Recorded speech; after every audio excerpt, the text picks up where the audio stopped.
Hello बच्चों, अब हम वैद्युत चुंबकीय प्रेरण चैप्टर को ही आगे बढ़ाते हुए जो है स्वप्रेरकत्व के बारे में पढ़ेंगे। बच्चों, इस स्वप्रेरकत्व के बारे में बताने से पहले मैं थोड़ा फ्लैशबैक में आपको ले जाना चाहूँगी और फैराडे के वैद्युत चुंबकीय प्रेरण संबंधी जो प्रयोग पढ़े थे, उनके जो निष्कर्ष पढ़े थे, उनको थोड़ा सा याद दिलाना चाहूँगी, तो स्वप्रेरकत्व आपको ज़्यादा समझ में आएगा।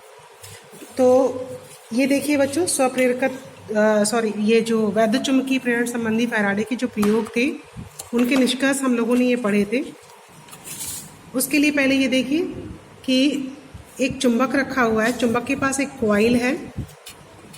इस चुंबक को जब हम कॉइल के सापेक्ष यानी कुंडली के सापेक्ष जब गति कराते हैं, यानी चुंबक और कुंडली के मध्य सापेक्ष गति कराते हैं, तो इसमें चुंबक के आसपास जो क्षेत्र होता है, जो चुंबकीय क्षेत्र होता है, उसमें परिवर्तन होता है। यानी इस कॉइल से कुंडली से गुजरने वाले चुंबकीय फ्लक्स में परिवर्तन होता है। चुंबकीय फ्लक्स में परिवर्तन होने से इस कुंडली में एक प्रेरित वैद्युत वाहक बल उत्पन्न हो जाता है और प्रेरित वैद्युत वाहक बल उत्पन्न होने से कुंडली में एक धारा का प्रवाह होने लगता है, जिसे हम प्रेरित वैद्युत धारा कहते हैं। और इस प्रेरित वैद्युत धारा I की दिशा सदैव उस कारण का विरोध करती जिसके कारण वह स्वयं उत्पन्न होती है। यानी फैराडे का यह प्रथम प्रयोग, जिसमें कुंडली तथा चुंबक के मध्य सापेक्ष गति करने से चुंबक के पास रखी हुई एक कुंडली में जो है एक प्रेरित वैद्युत वाहक बल उत्पन्न होता है, जिसके कारण उसमें एक प्रेरित धारा उत्पन्न हो जाती है। अब हम इसी तरीके से दूसरा प्रयोग देखेंगे। तो दूसरे प्रयोग में बच्चों ये हम देख रहे हैं कि उसमें मैग्नेट लिया गया था और इसमें हम एक और दूसरी कॉइल ही रख रहे हैं पास में।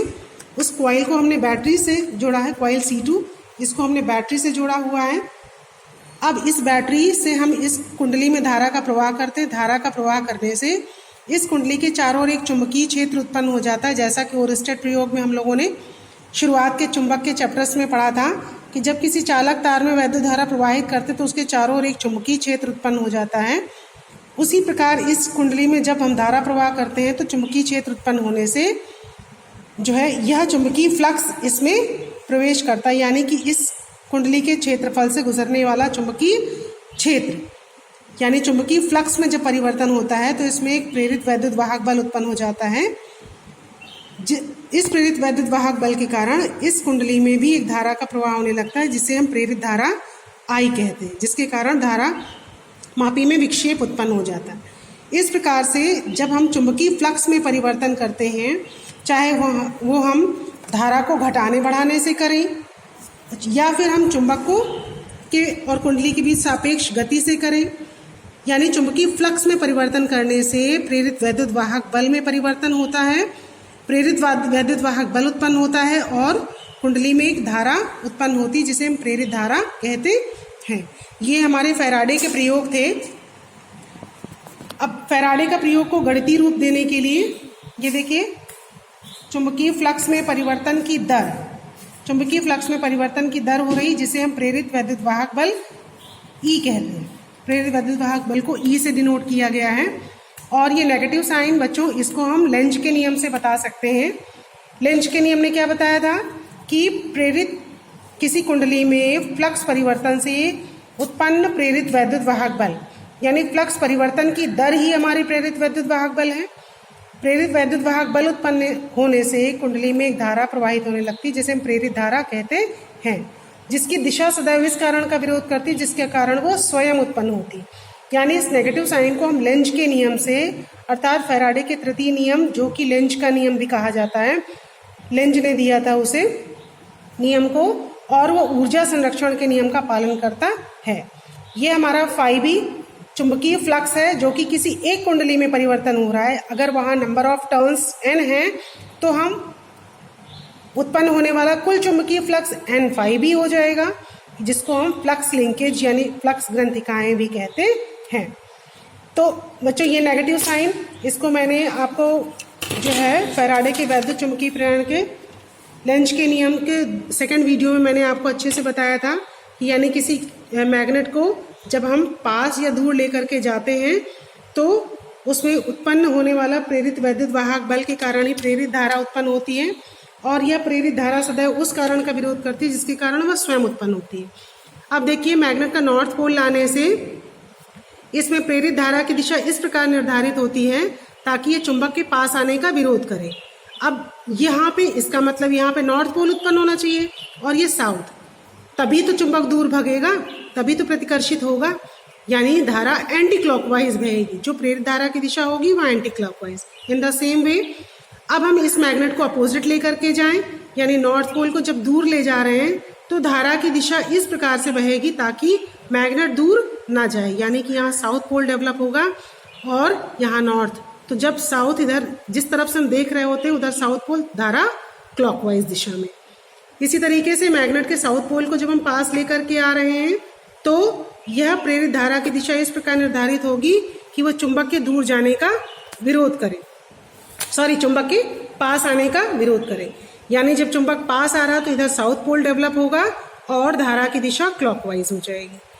यानी कि इस चुंबक, क्योंकि ये प्रतिकर्षण हो रहा है, प्रतिकर्षण होने से साउथ पोल का प्रतिकर्षण हो रहा है, तो अब धारा इसको सपोर्ट करेगी ताकि जो है प्रतिकर्षण ना हो। अब ये देखिए, साउथ पोल और नॉर्थ पोल, अब ये चुंबक को हम दूर ले जा रहे हैं। अब चुंबक को दूर ले जाने से जो है यहाँ नॉर्थ पोल डेवलप हो जाएगा ताकि चुंबक दूर ना जाए। अब यहाँ पे आकर्षण होगा और धारा इस प्रकार से अपनी दिशा निर्धारित करेगी ताकि ये चुंबक दूर ना जाए, यानी यहाँ नॉर्थ पोल होगा और धारा की दिशा एंटी क्लॉकवाइज हो जाएगी। इस प्रकार से हम लेंज के नियम से फैराडे के प्रेरित धारा की दिशा को हम बता सकते हैं, जो कि हमें लेंज का नियम बताता है। प्रेरित धारा की दिशा का निर्धारण लेंज के नियम से किया जाता है। अब बच्चों, हम स्वप्रेरकत्व की बात करते हैं। स्वप्रेरकत्व को समझने के लिए हमने यहाँ पर एक कॉइल ली है, एक कुंडली ली है, जिसमें कि पहले एक कॉइल पर आप कंसंट्रेट कीजिए। इस कुंडली में जो है हमने यहाँ पे एक धारा नियंत्रक जोड़ रखा है कुंडली से, और एक बैटरी और एक कुंजी। जब कुंजी को ऑन करते हैं और धारा नियंत्रक से धारा को हम बढ़ाते हैं तो नेगेटिव से पॉजिटिव की एक धारा का प्रवाह होने लगता है, जो कि धारा बढ़ रही है। जैसा कि मैंने लिख रखा है, मुख्य धारा बढ़ाते समय।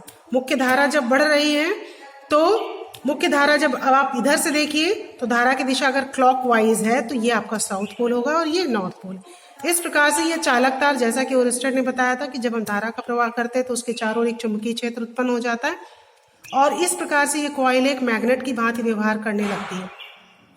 तो जब इसमें जो है धारा का प्रवाह होने से चुंबकीय क्षेत्र उत्पन्न हो गया, चुंबकीय क्षेत्र उत्पन्न होने से लगातार धारा जब बढ़ रही है तो इसके चुंबकीय फ्लक्स में परिवर्तन होगा। चुंबकीय फ्लक्स में परिवर्तन होने से इसमें एक कॉइल में एक प्रेरित वैद्युत वाहक बल उत्पन्न हो जाएगा। प्रेरित वैद्युत वाहक बल उत्पन्न होने से इसमें एक धारा का प्रवाह आने लगता है, जिसे हम प्रेरित धारा कहते हैं, जो कि सदैव उस कारण का विरोध करती जिसके कारण वह स्वयं उत्पन्न हुई है। यह प्रेरित धारा मुख्य धारा के कारण उत्पन्न हुई है, तो इसकी दिशा जो है हमेशा इसके अपोजिट होती है।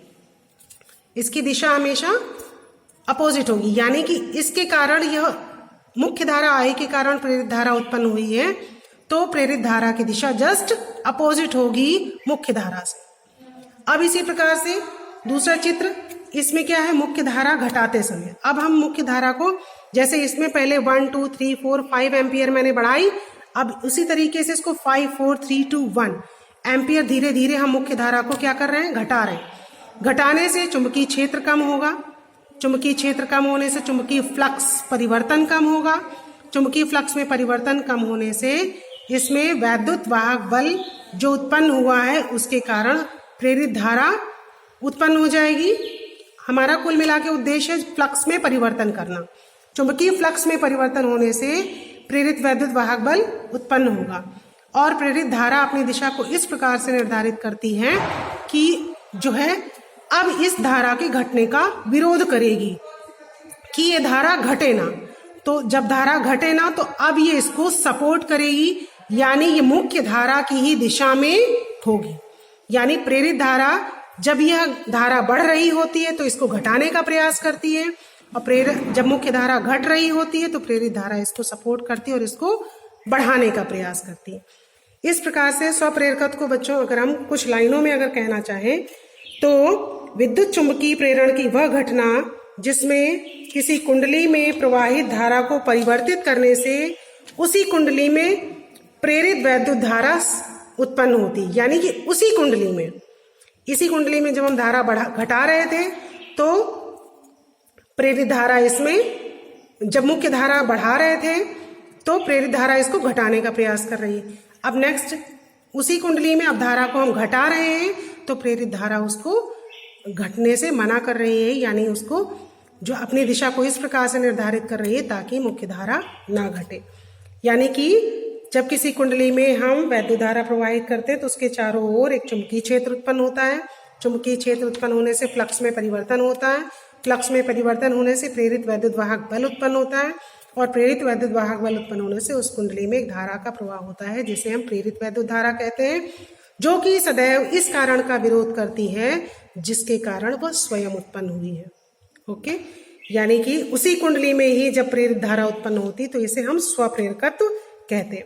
बच्चों, चोक कॉइल जो होती हैं वो स्वप्रेरण के सिद्धांत पर ही कार्यरत होती हैं। अब देखिए, जैसा कि हम लोगों ने अब हमने यहाँ पे देखिए क्या पढ़ा, निष्कर्ष क्या निकाला कि मुख्य धारा I बढ़ाने से फ्लक्स बढ़ता है। मुख्य धारा I बढ़ाने से क्या होता है, फ्लक्स बढ़ता है। यानी मुख्य धारा बढ़ी तो उसमें उत्पन्न होने वाला फ्लक्स बढ़ गया, मुख्य धारा घटी तो फ्लक्स घट गया, यानी दोनों एक दूसरे के डायरेक्टली प्रोपोर्शनल है। मुख्य धारा बढ़ रही है तो फ्लक्स बढ़ रहा है, मुख्य धारा घट रही है तो फ्लक्स घट रहा है। यानी अगर धारा घटेगी तो फ्लक्स घटेगा, धारा बढ़ेगी तो फ्लक्स बढ़ेगा, दोनों एक दूसरे के डायरेक्टली प्रोपोर्शनल हैं। इस प्रकार से यानी चुंबकीय फ्लक्स हमारे बहने वाली धारा पे डिपेंड कर रहा है, यानी धारा बढ़ रही है तो फ्लक्स बढ़ रहा है। अब ये बच्चों एक कॉइल की बात थी केवल, मान लो अगर n number of turns coil है, 1 2 3 4 इस तरीके से कई टर्न है, मान लो ये n टर्न हो गए तो हमारे सभी में बहने वाली धारा तो हमारी I ही है, तो ये हो जाएगा हमारा n phi b is proportional to I, यानी धारा I बढ़ेगी तो फ्लक्स ग्रंथिकाओं में फ्लक्स बढ़ेगा, धारा I घटेगी तो फ्लक्स ग्रंथिकाओं में फ्लक्स घटेगा। अब जब प्रोपोर्शनलिटी का साइन हटाते हैं तो एक नया कांस्टेंट यहाँ पे इंट्रोड्यूस हुआ है जिसको मैंने L नाम दिया है। L इज इक्वल टू, इसको पक्षांतर कर लीजिए, n phi b upon I। L होगी, L को कहते हैं स्वप्रेरण गुणांक।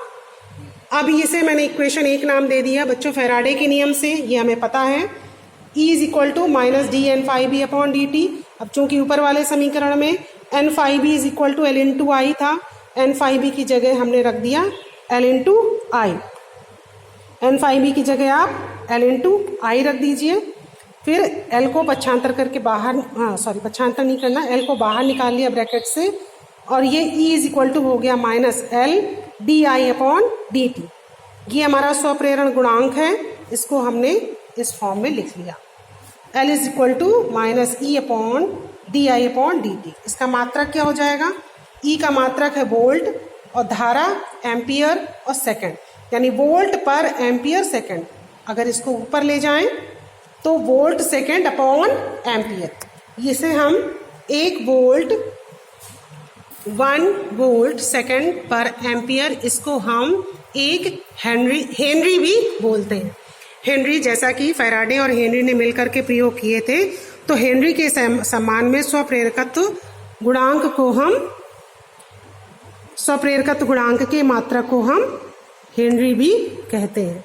तो बच्चों ये हो गया स्वप्रेरकत्व के बारे में। आप इस वीडियो को बार बार देखें, समझें और समझने का प्रयास करें। अपने नोट्स को खोल करके वीडियोस को हमेशा देखा कीजिए, और अगर वीडियोस अच्छा लगा तो एक धन्यवाद अवश्य दे दिया करिए, क्योंकि वीडियो बहुत मेहनत से बनते हैं। क्लास टीचिंग से ज़्यादा कठिन है वीडियो बनाना, है ना।